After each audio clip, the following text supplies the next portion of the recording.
Você já parou para pensar que tudo que tocamos e comemos, mesmo dentro de casa, vem da natureza?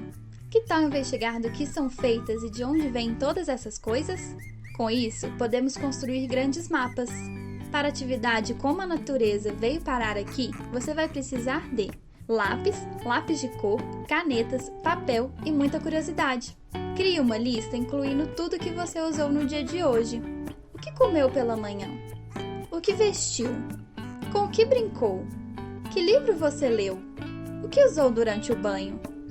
Quando a lista estiver pronta, comece a pesquisar como foi produzida cada coisa que você usou. Em seguida, faça desenhos dessas coisas e também dos elementos usados para a produção delas. Um lençol de algodão, uma panela de ferro, um papel de celulose, um brinquedo de madeira. Como é o ferro? E o algodão? Você sabe de onde eles vêm? O que vem da floresta?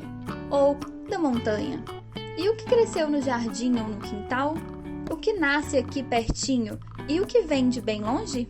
E como todas essas coisas vêm parar dentro das nossas casas? Podemos descobrir a origem de cada elemento e assim criarmos grandes mapas que mostram como as coisas viajam pelo mundo. Compartilhe suas criações com a hashtag CCVB Educativo em Casa.